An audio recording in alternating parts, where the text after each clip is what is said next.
Welcome to Brain Wellness, the podcast. I'm your host, Mandi NP.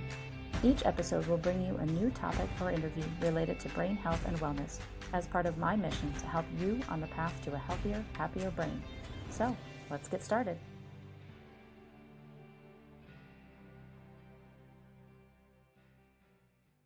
Hello, everyone, and welcome back to another episode of Brain Wellness, the podcast. I have no guest today because I'm back again with the ABCs of concussion. So if you've gotten to this point with the show and you've been here for a while, this is episode 153. So it's pretty stinking remarkable.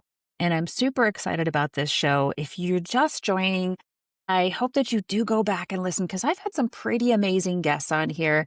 Today I'm flying solo, as I have been with this whole series of the ABCs of concussion. But again, I've had some pretty remarkable guests on sharing their stories, sharing how they've learned different lessons and tricks and tips being a provider in either neurology or a related field, something that has to do with the brain. And the funny thing about this is that everything in our body is attached to our brain to some degree. So everything is connected. So everything has a purpose. So I've had guests on who have been sleep doctors, and you wouldn't think that sleep really has anything to do with your brain unless you really know much about the brain. And then actually sleep has a lot to do with the brain. But we've really talked about a lot of different things on here. So again, if you're just joining into the show, you just happen to find this as you're scrolling on Spotify or wherever you're listening to your podcasts. And I encourage you to stop and listen and go back and listen to some of those other earlier interviews. I didn't start out this show thinking I was going to be primarily concussion based, but that's kind of where it's turned out to be, though I do still bring other things in. So if you're not a concussion expert and you're not somebody who's had a concussion, you can still listen for some of the other things on here. But a while back, if you're new to the show, a little over a couple of years ago now, I was in a car accident, had a traumatic brain injury, and I have come back with a vengeance to make sure that we educate the public, educate my colleagues in healthcare, to make sure that everybody is an understanding of what a concussion is, what it isn't. What's the difference between a concussion and a TBI, traumatic brain injury? Hint, hint, there's no difference. They are the same thing. So if you're joining in, again, for this ABCs of concussion lecture here we're going to have today, really a lecture, I guess, more of a talk, chat, one-sided because I don't have a guest, but if you're joining in, it's because you want to learn something more about the brain and how it functions. And as I've said with every single one of these ABCs of concussion episodes, if you are somebody who's had a brain injury or concussion and you're wondering if your symptoms are related or you have these weird neurological symptoms and you don't know the answer, a lot of these things that I'm talking about, all of them have something to do with concussion, whether it's something that's experienced by somebody who has a concussion or something that maybe you had a head injury a while back, you never really thought about it, nobody told you you had a head injury, and now you have all these symptoms and you don't know why.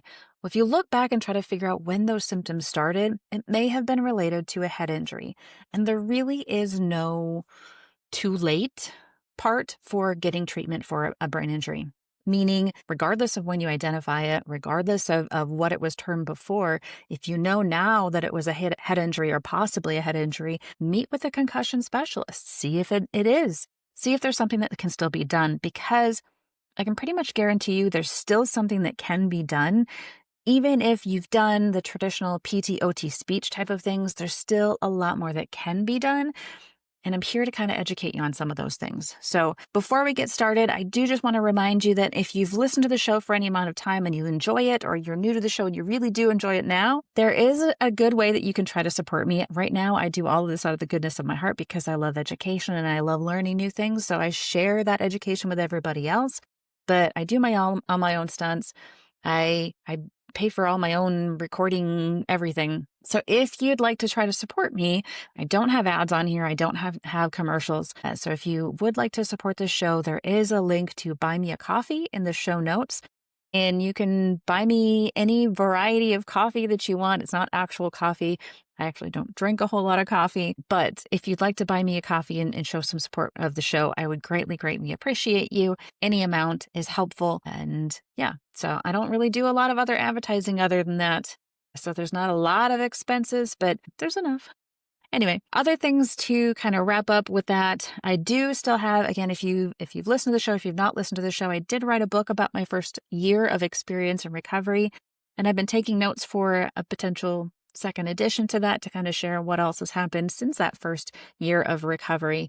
And that can be found on my personal bio link, which I'll put that in the show notes as well. If you'd like to support me, gift that book to somebody else, read it yourself. It's a fairly quick read for those of you that don't have a brain injury.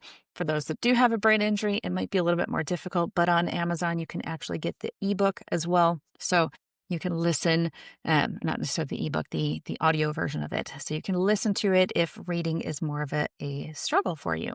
And I did that because reading was a very big struggle for me for a long time. So listening was a little bit easier, and it can be in sometimes. So you've got those two ways that you can try to support me, in addition to just sharing this show with other people that you think might benefit from it. I actually had a patient come in the other day who said that they heard something on a podcast. I'm like, was it by chance mine? And sure enough, it actually was. So it's kind of cool how I meet up with people who have listened to my show and didn't even realize it. So share it out, send it to somebody who you think might benefit from this show or other episodes that I've had. Again, lots of ways that you can try to support and share my mission and help me get the word out to as many people as possible. Because again, as I've found out through my own brain injury recovery experience, there's so much that the general public does not know about concussion. There's so much that the medical field in general has yet to realize as well. There's a lot of stuff in the research, but not everybody's read it. So there's a lot of information here. So without further ado, today is the next installment of the ABCs of Concussion. We're covering letter L today. So as with all of the previous episodes, everything today will cover a topic that starts with the letter L. And if you think of anything else starting from N moving forward, those will be in future episodes. You can certainly send me a message and encourage me to include that topic in other episodes. But so today for letter L, the first topic I want to talk about is legal issues. And yes, I kind of did talk about this a little bit in J.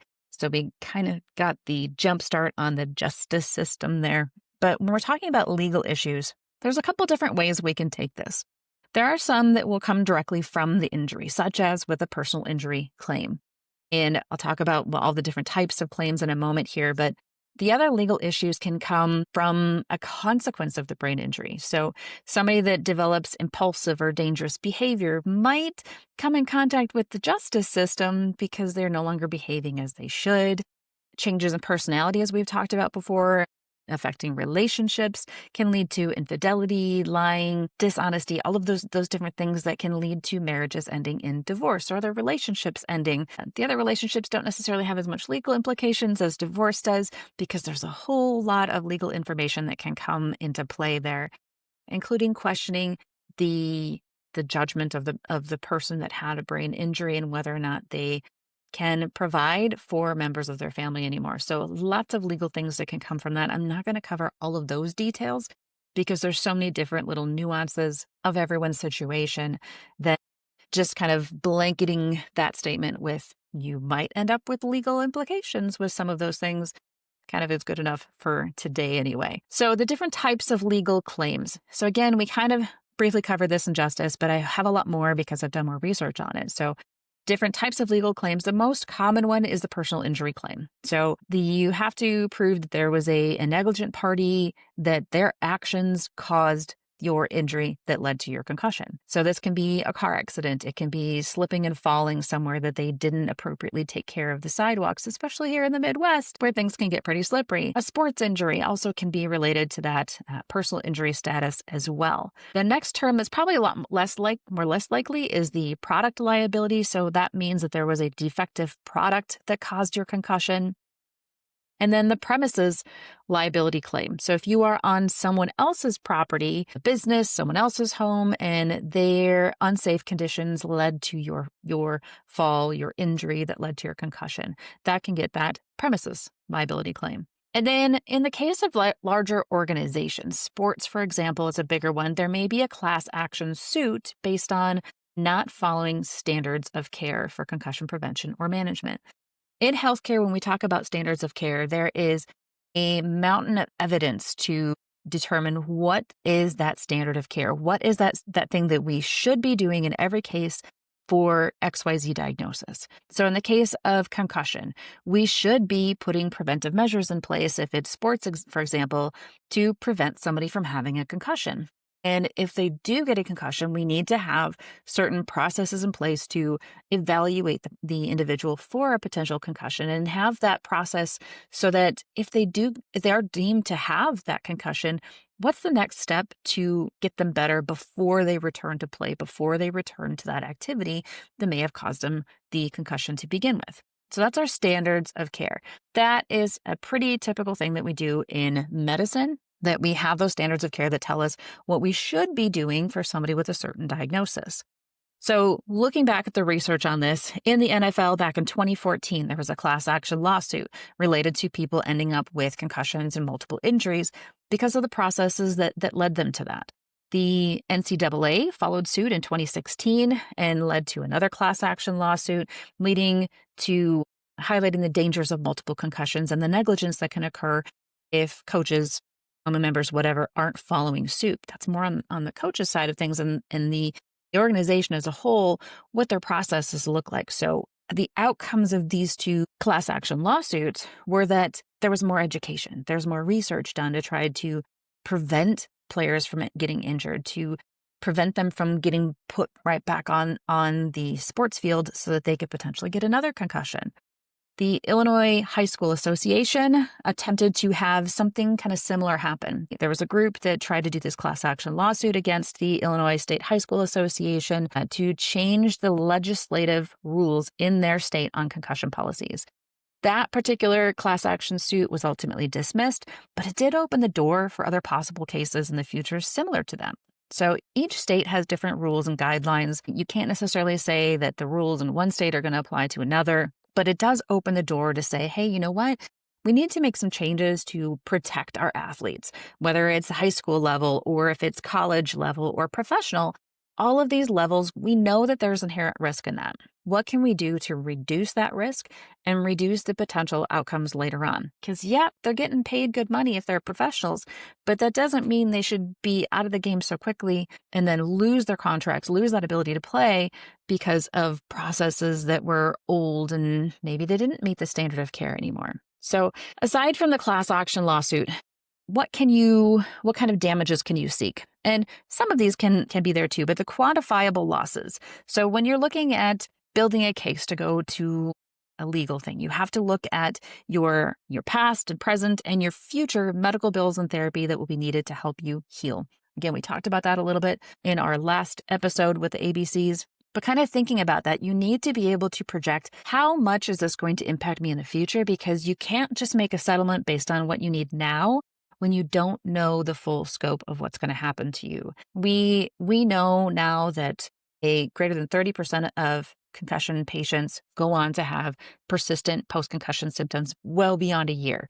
So you have to be able to look into the future and say, what might my needs be? And what's the best estimate given the team that I have taking care of me right now for how long this is going to go on, how it's going to affect me in the future? That's the difficult part, because we don't exactly know. That we don't have a crystal ball to say you're going to heal in X amount of time. Because for the longest time after my own injury, I wished that I had a broken bone. I wished I would have broken my arm or my leg or something, because there's a set amount of time that bones heal, and you can just about mark it on a calendar when that's going to heal, as long as there aren't any complications. You can't do that same thing with brains, because we just don't know what that healing trajectory is going to look like. So that gets to be a little bit more difficult. There are specialists that can help try to quantify some of that and figure out how much assistance somebody would need. But it is a little bit ambiguous at sometimes, because we don't know what that exactly is going to look like. In those quantifiable losses, you can also look at lost wages and any future earning capacity, meaning if you are deemed unable to return to your job, what future earnings are you going to lose out on because of that? We've talked previously too about jobs and everything, how many people are unemployed afterwards. And there's a good deal of people that aren't able to get back to that same job or any job after a brain injury. So that's, again, a huge potential number when we're looking at the future earning capacity if you're not able to get back to work. Also included in that would be caregivers. So if you need somebody to help you at home, or if you need to make modifications to your home, if you had physical limitations following a brain injury, maybe you have balance issues and you have to use a walker now or a wheelchair because of severe spinal cord injuries that can happen along with the brain injury. There's a lot of things that come into play for those quantifiable losses. And then we have the non-quantifiable losses, those intangible losses. We can't really identify exactly what they're worth, but you can sue. You can make a case for pain and suffering, emotional distress, and loss of enjoyment of life and impact on your personal relationships, because those things are all affected from a brain injury as well. And I will tell you, in the past, I used to kind of wonder, well, how do you even put a number on that? And how do you think about those things? But again, having gone through my own experience, those things are kind of uncalculable sometimes. You don't know how much that's going to affect you. But as we've talked about in all these different episodes, your emotions definitely do get affected. Your pain definitely is affected. You can have chronic headaches, as we've talked about before. That loss of enjoyment of life, you can have a change in hobbies, which we'll talk about later too. So there's so many things that can change and be affected that you really need to make sure that you have somebody on your case that is looking at all of these different avenues and making sure that you do get a good plan in place for what's going to happen moving forward. What are the challenges of some sort of legal action for concussion? Number one is probably the proof of injury. This one's the most difficult because brain injuries don't often show up on standard imaging. CT and MRI is kind of our main things that we do for imaging. CT is really helpful right away for trying to identify if there's a potential bleed in the brain. And then beyond kind of that initial acute phase, MRI is more helpful, but still it can be years before we see any kind of even microvascular changes related to a brain injury. There are scans such as a SPECT scan, which we briefly talked about on this show before, that can show the area of injury. And in legal cases, it's going to be really important to get those. Back earlier this spring, I had Dr. Schaller from the Mid-Atlantic Concussion Organization out on the East Coast. They do a lot of legal care because they get those SPECT issues to prove that somebody had a brain injury, and then their legal case is much better when they have that proof. But if you don't have that SPECT image, it can make some of those legal cases very difficult when you're trying to prove the injury. I've had lots of conversations now with the legal counsel of some of my patients, and we talk about how we have to word it such that, in my medical opinion, that it is more likely than not that their injuries are related to their concussion, because you can't always prove it. So there are things that we can't always prove in life. However, I can figure that if the person had no medical concerns prior to their injury and now they have all of these medical concerns, it's more likely related to their injury than not related to their injury at this point. So it's really easy for me to put that into writing because I can see it. I can ask them. I can look back at their medical records before they came in for their injury. And they didn't have these complaints previously, and now they do. So if you don't have them, you had an injury, and now you have them, that does kind of link it for me a little bit unequivocally that, yes, these symptoms are related to their brain injury. So it puts a little onus on the medical team that's working with them to say that, yes, these are more likely than not. But again, just look at the timing. Look back at their medical records prior to the injury compared to now, and you'll typically see a very different person than you would have had you had the opportunity to see that person before their brain injury. The symptoms of concussion can be very vague. They can be very, I think of what the word is, I'm trying to come up with this, but very non-descriptive. So people can end up with headaches. They can end up with memory issues, cognitive difficulties, which some of those can happen as you get older anyway. And some of those can happen due to other things that are going on. So for some, it's very skeptical that they're valid and actually related to the concussion. But again, I say if you didn't have any of these things before and now you have them, or maybe you had some issues, but now it's significantly different. I wish we could get baseline testing on everybody regardless, so that if they have a brain injury, we can prove that something is different, but we just don't have that ability at this time to require or ask everybody to get that baseline testing. But I think it'd be really cool if we did, because then we could prove a lot more. And then that legal capacity. In some severe cases where somebody has a really severe brain injury and they have significant cognitive deficits now, they might not be able to make that informed legal decision. That decision-making capacity might be impaired. So they might be required to have a court-appointed legal guardian, somebody who can help them make those legal decisions and make sure they're doing things in the best interest of that individual. And then when you're building a case for that medical legal case, that medical documentation is really important. So getting documentation of your concussion, all of your symptoms, your appointments, the impact that it had on your life, making sure that you include all of those people that took care of you. So I've had, again, multiple requests from my patients to write letters of support to say, hey, I do believe that these symptoms are related to their injury. No, they didn't have any of these issues prior to their injury, and they do now. So yes, in my medical opinion, it's more likely than not related to their injury. That documentation serves a huge purpose for them. I'm not going to write that in the case where I see somebody had a lot of information, a lot of health issues beforehand, because then I can't really clearly state that. But most of the patients that are asking me to do this, to write this letter and having me get in contact with their lawyers, most of these people didn't have any of these issues prior to. So it's a little bit easier to say, yes, I want to do that for those patients. Might get a little bit more sticky in situations where people had a lot of disability prior to their injury, because then it's just really hard to make a little bit more proof on that. Expert testimony comes in really handy. Trying to get medical experts that can provide their testimony on the symptoms, the duration, and their effects on life is a little bit tricky, because sometimes when somebody calls themselves an expert, they might not be up to date on the newest, latest, greatest data and research. I had a patient who had an IME done, that independent medical exam done from a neuropsychologist, that stated that there was not enough evidence to prove that this person had a brain injury. And even if they did, it would have been a mild one and they should recover just fine.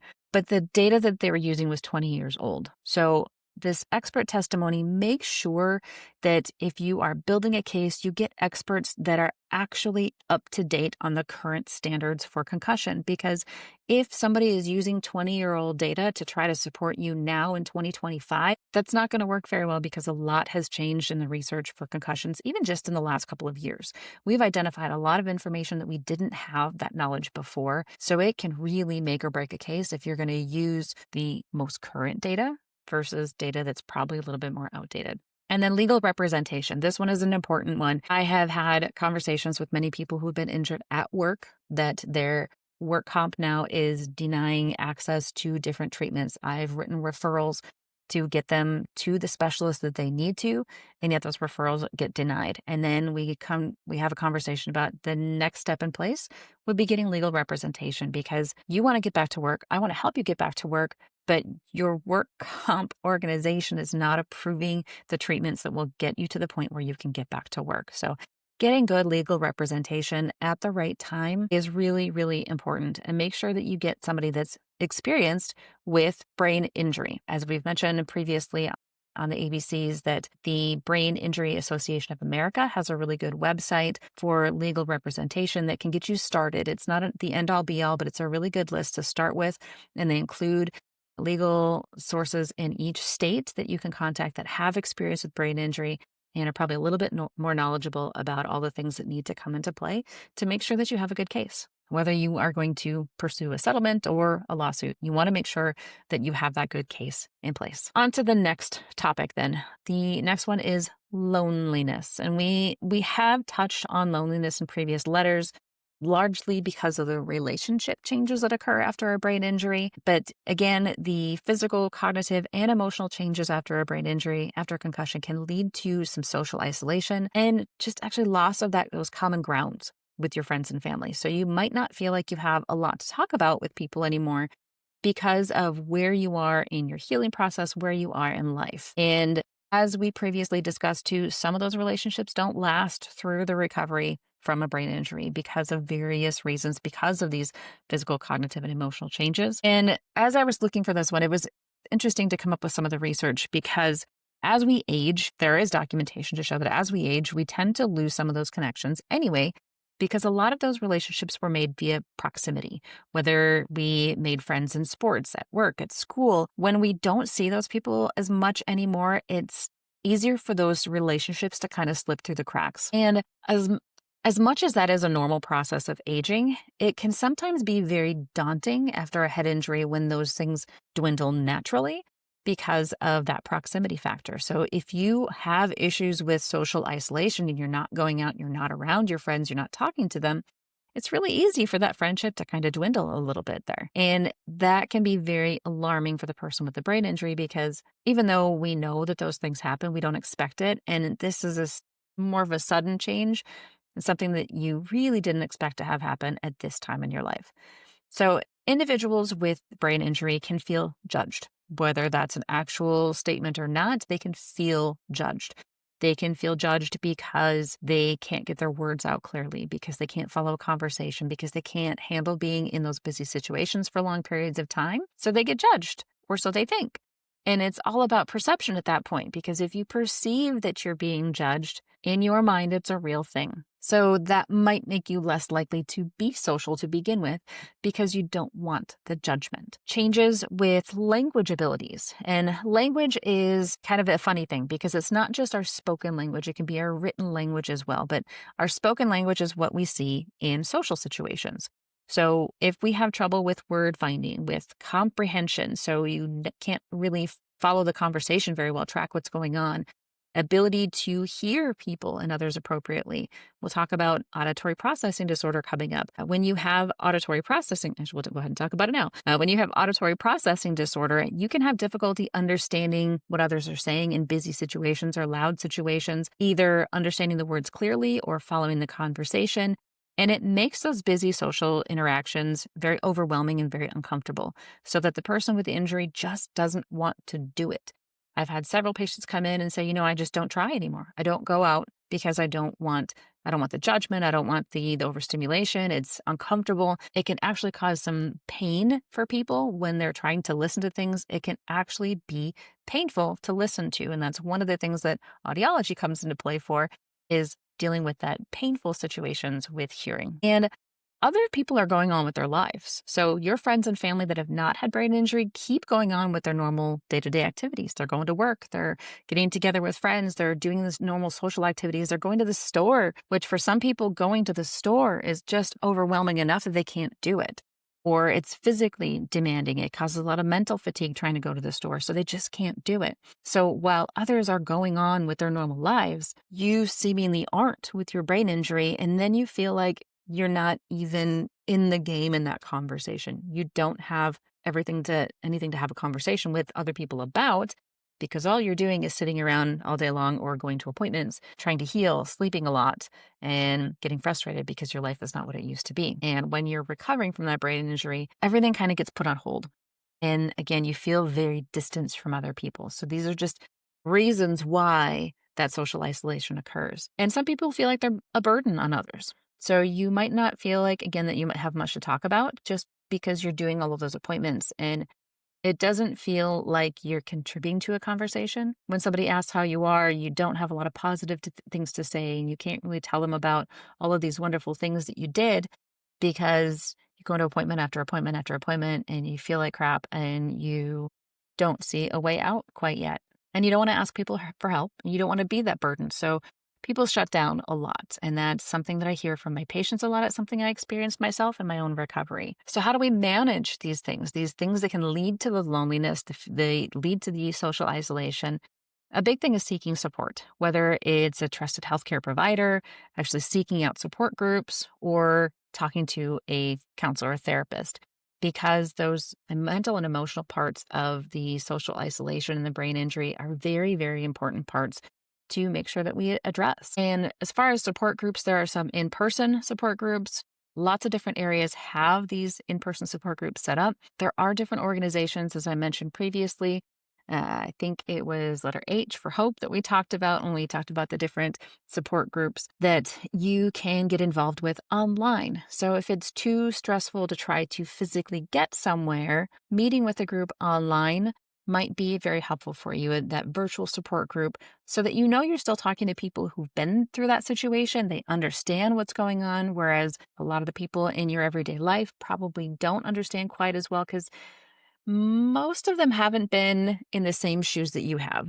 Well, while it is very, very factual that greater than 50% of people in America have had some sort of brain injury, not everybody is affected to the same level.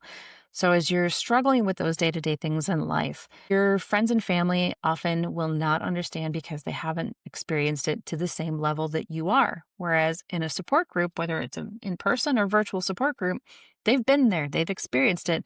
Some of them probably have had experiences worse off than yours.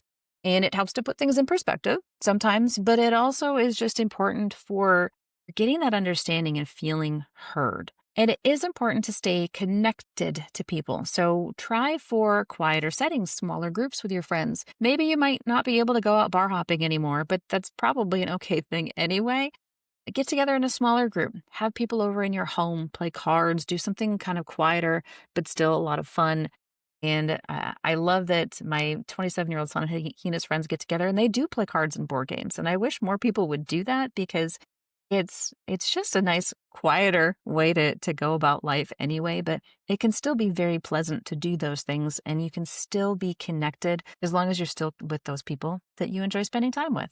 And then for a lot of people, it's going to be important to find a new routine or purpose. So find activities and goals, might be new things, might be things you've never thought of before that provide a sense of accomplishment. Regardless of where you are in your brain healing journey, you need to find something that makes you feel useful, makes you feel accomplished. Just going to those appointments and checking those things off does not really feel like an accomplishment sometimes. It just feels like a task, like a chore, something you have to do.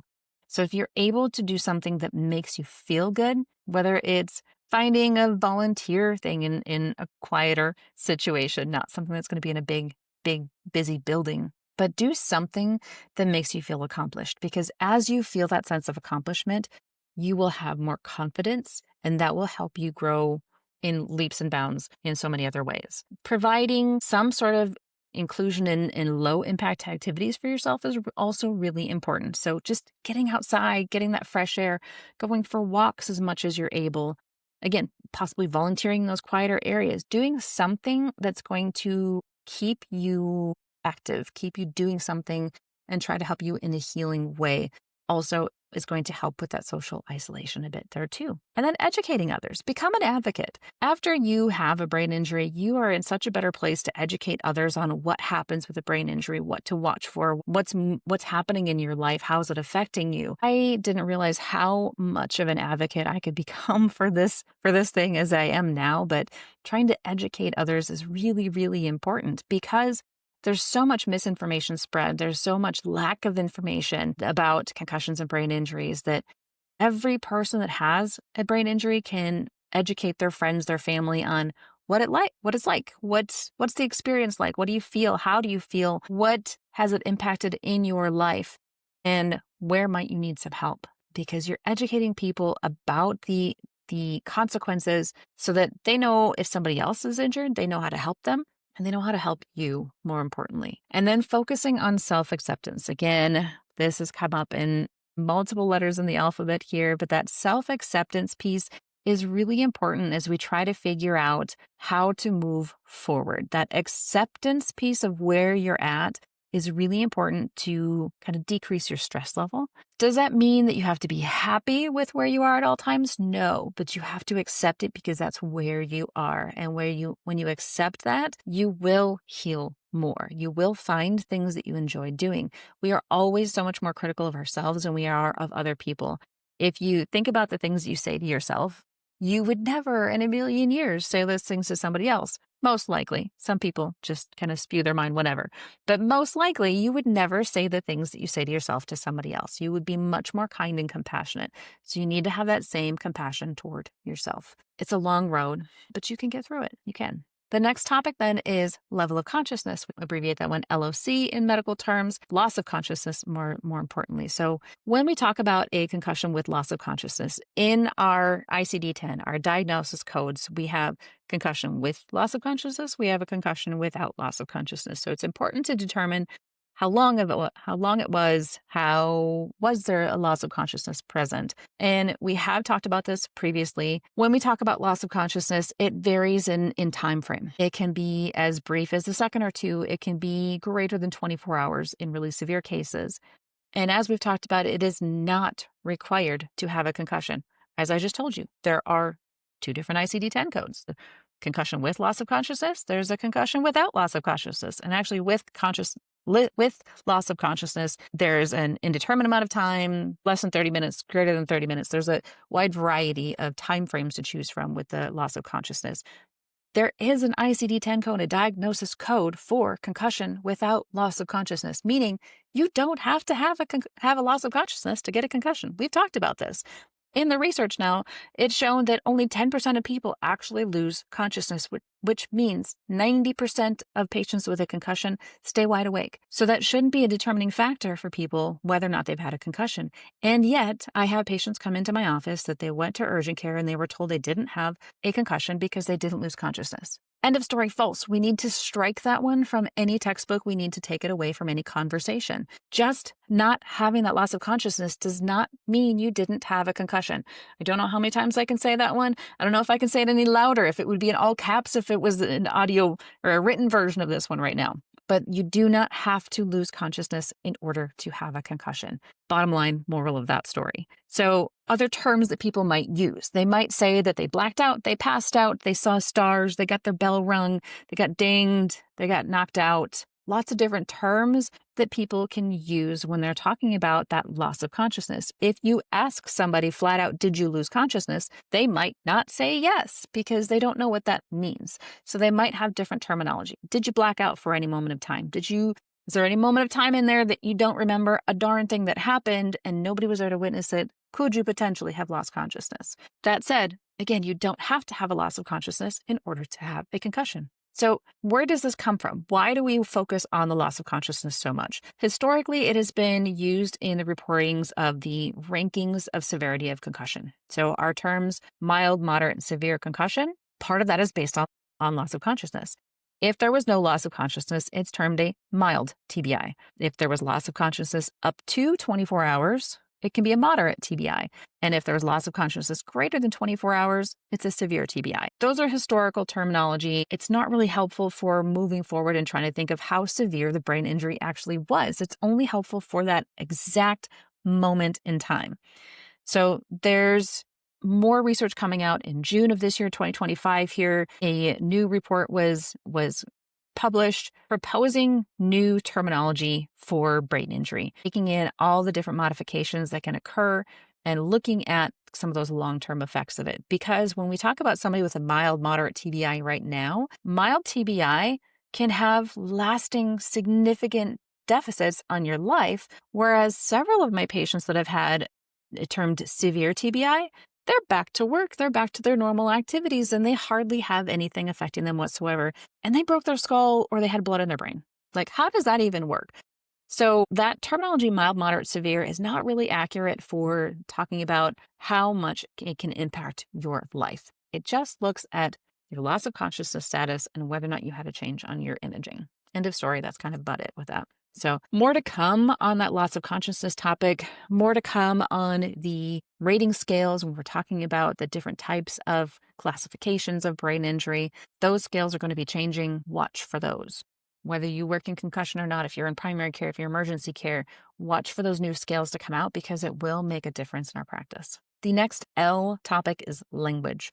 When we're talking about language, this can be both spoken and written language. So language is not just what we speak, it's also what we read, it's what we write. And we can see deficits in all three of those areas with somebody that's had a brain injury. It can be pretty mild word finding issues all the way up to more severe aphasia. Aphasia is a term that we typically think about with stroke when somebody has difficulty coming up with their words or understanding their words. It can also happen with a brain injury. So moral of the story with this one is stroke is a brain injury. Traumatic brain injury is a brain injury. So they both can have very similar outcomes. Some people that have brain injuries can understand written language better than verbal language, and some vice versa. So it can definitely impact their ability to read written language, understand it, or read or understand, or hear or understand verbal language as well. And people who are multilingual can also see effects of this because you essentially create two different language centers in your brain. Some might be more fluent than others, and it might be more difficult to go back and forth between your first language and any additional languages that you learn. So it might be different going back and forth compared to what it was before your injury. Dysarthria is a term that we use medically for slurred speech, so somebody who does not speak clearly. This is typically related to weakened muscles that are used for language.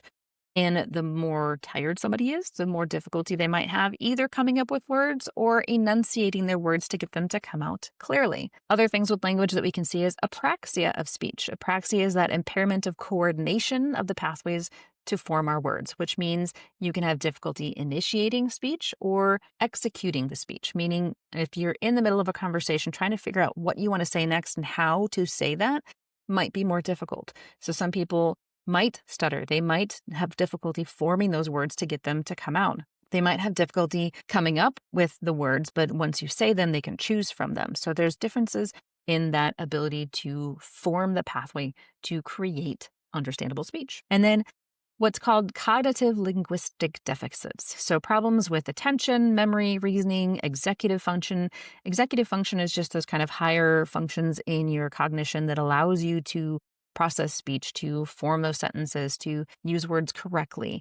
That indirectly impacts your communication. Because if you can't really think to come up with the next train of thought, the next best thing that you want to say, the appropriate word to answer a question, if you can't focus on the conversation, you certainly can't answer because you're not going to be able to follow the conversation to know what's going on.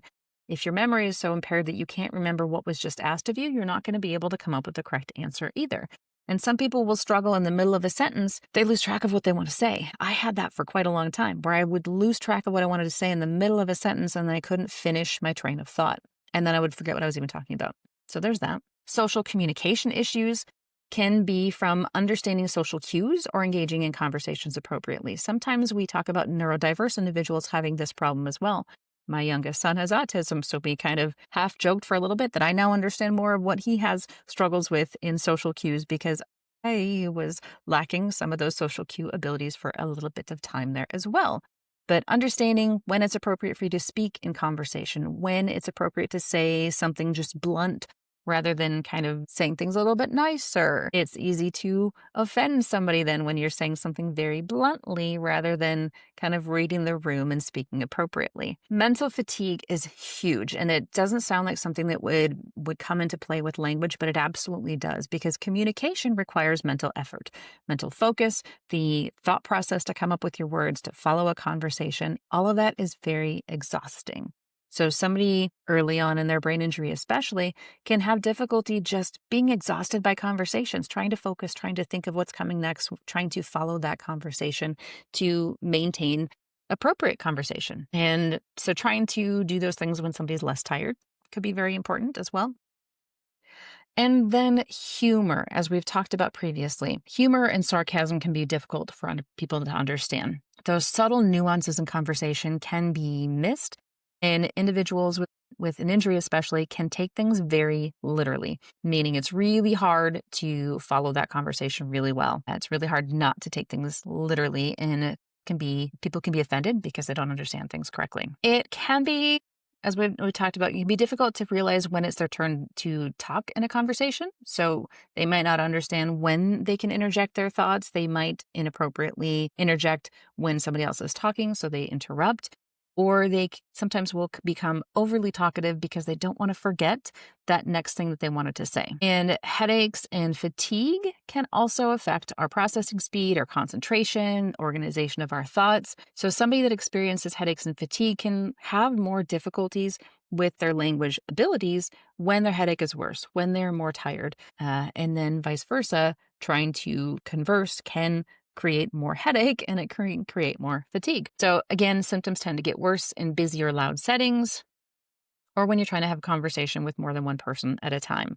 So how do we manage these language issues? This is where the speech language pathologist, SLP, really come in handy because we've talked about them before with cognitive issues. With these speech-related problems, it's definitely important as well. So yes, they do a lot of our cognitive rehab, but they also do a lot of that speech rehab. Again, whether it's reading or hearing the language, they can help with any of those skills. So doing that cognitive rehab, working on those communication skills, the conversational skills, doing the exercises prescribed by these speech therapists, that's probably one of the bigger ones. Yes, you can be working with a speech therapist, but if you're not doing the exercises that they recommend for you between appointments, it's going to be hard to keep up those skills. And then communicate your needs to your family and friends. If you are going back to work, as we'll talk about it coming up here, you have that option of how much you want to be open with your colleagues and coworkers, but you do have the responsibility to let people around you know what you need. You need to let them know if you need assistance, if you need to let them know if you need more time in a conversation, if you need some cues, if there's anything that other people can do to help you with those language skills, you need to let them know that, because you can't assume that they will accommodate anything that you need if they don't know your accommodations that you need. Again, personal and professional there. So that leads me to the next topic, which is licenses. And there are several different steps within this one. So licenses can be both personal and professional that can be affected. There are no specific rules for suspension of a personal driver's license, for example. So if we're talking about our driver's license that allows us to drive, allows us to get behind the wheel of a car, after we have a concussion, there's not necessarily a specific rule based on each state or national or whatever, but you do potentially carry some increased liability risk if you drive while you're impaired. So if you have significant mobility issues with your neck or concentration issues with driving, if you have vision issues where you can't see, it might limit your ability to safely drive a vehicle. And I have had to tell some of my patients that I don't recommend that you drive until you get your vision evaluated further. I do a little screening in my office, but then if they need to go see neurooptometry, neuroophthalmology, they need to go and get those evaluations done before they try to resume any significant driving. Maybe they can do little 5-10 minute things just to get to the grocery store. But if it's anything farther than that, I usually recommend assessments and then interventions, the glasses or vision therapy.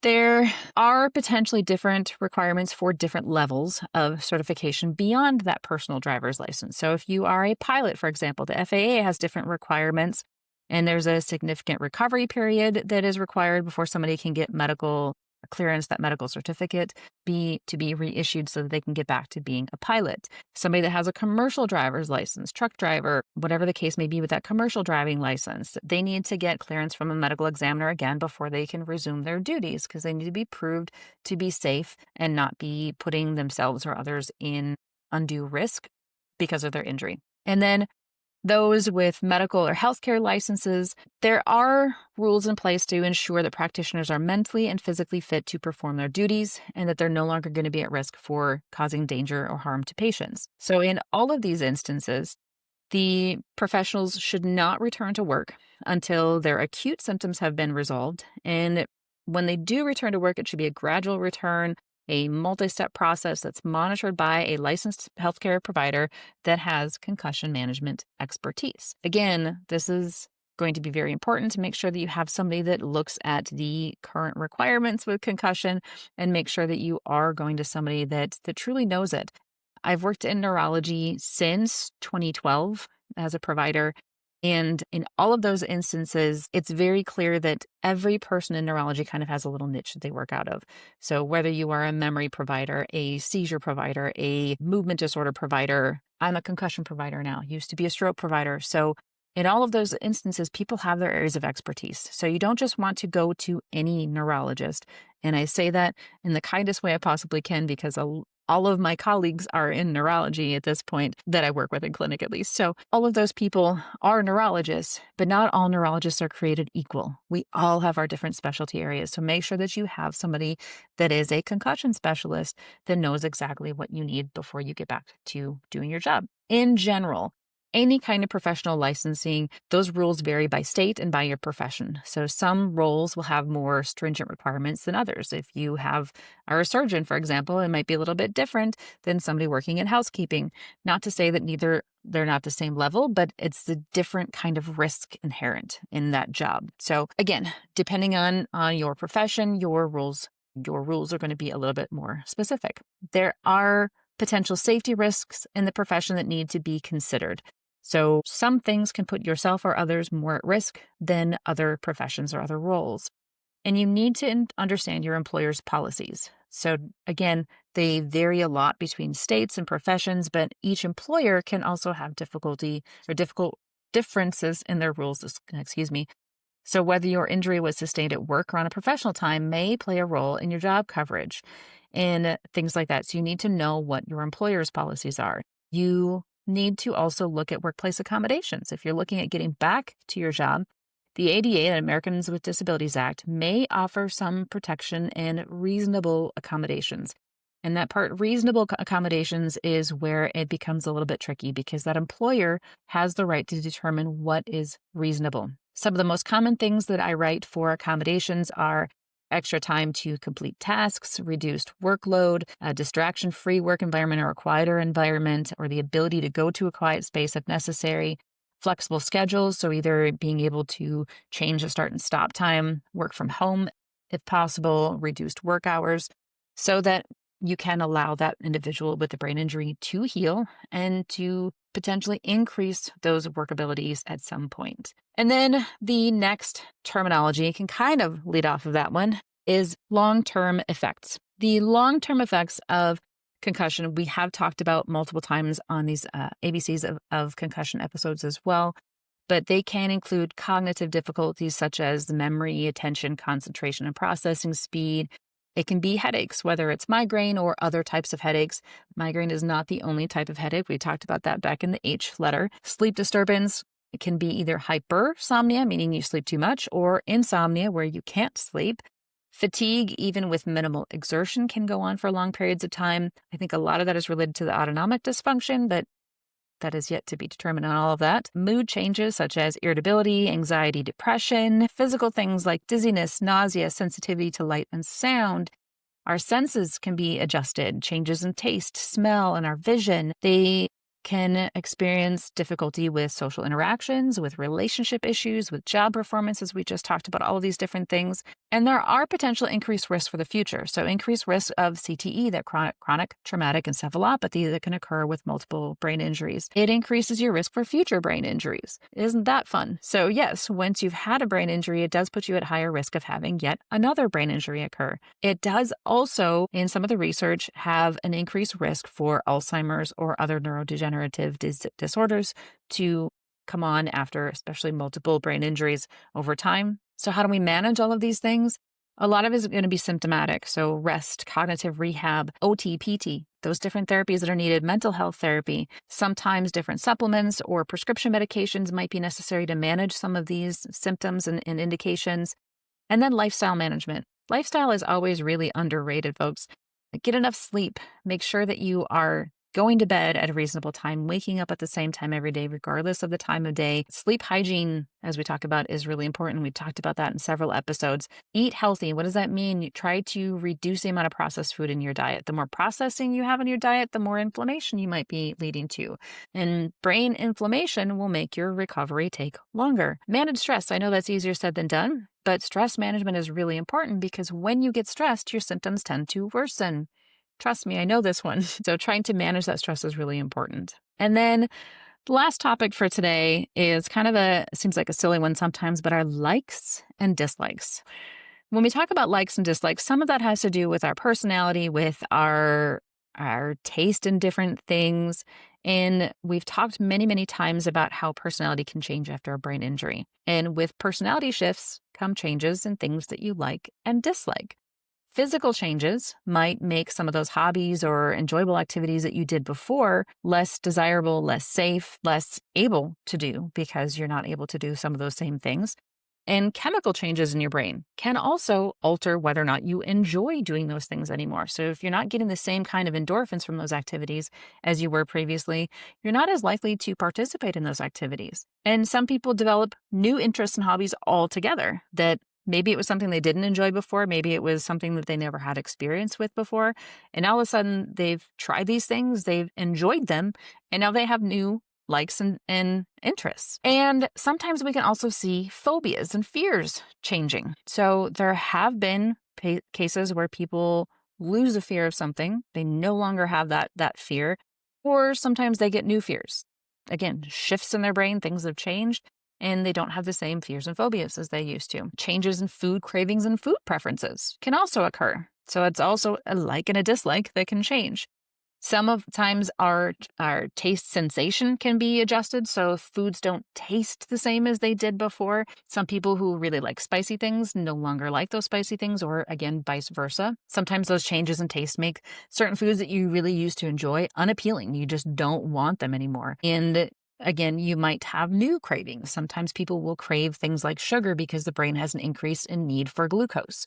So all of these things to say that your likes and dislikes in the things you enjoy doing, the food you enjoy eating, the activities you enjoy participating in, all of those things can change. Why do they change? Some of that, again, from just the chemical changes in our brain, and some of it is from structural changes. That frontal lobe is what affects our personality and our emotions the most. So when we have damage to that frontal lobe especially, so the front part of our brain, some people will feel like they are a whole new person with new likes and dislikes because so many things have changed with their personality, with what they do like and don't like, that now they feel like a completely different person. So all that to say, there is so much that can change after a brain injury, and trying to return to what you were before the injury looks more and more difficult because all of these things can change. So it's kind of funny. There's one of the questions that I ask in the screening and in my appointments at all times. It's based on national databases. It's not something that I came up with myself, but it's a 0 to 6 rating scale. And 0 is your normal, your baseline, and 6 is completely different from your normal, your baseline. And I ask these patients to rate themselves on that 0 to 6 scale.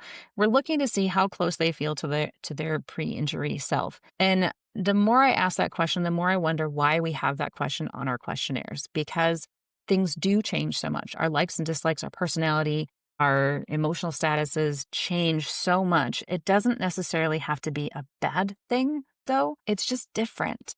So when we're trying to figure out where we are in relationship to what we had previous to the injury, maybe that little question on that questionnaire needs to go away, because it's not always a bad thing to have change happen. As my husband told me many times, everybody changes over time, and I wouldn't be the same person today whether or not I had gotten in that car accident. So knowing that, it's really hard to judge how close I am to my old self, because in some ways I'm very much like that person, and in some ways I'm very different from that person.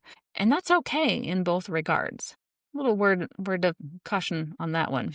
When we try to think of comparing yourselves to our old selves, it's not always a bad thing to have that change occur. Oh, today has been letter L in the ABCs of concussion, going through all of these different topics that might have affected you, or you might now have an answer to why you have some of these changes go on. And every week, every time I do this, not every week, it's probably about once a month or so that I throw one of these episodes in here.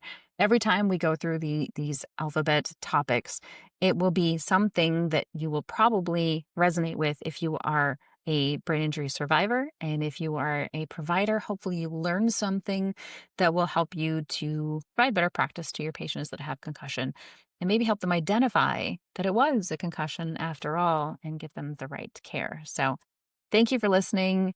Please share this all around and let me know if you have thoughts on topics you would like me to include in further episodes.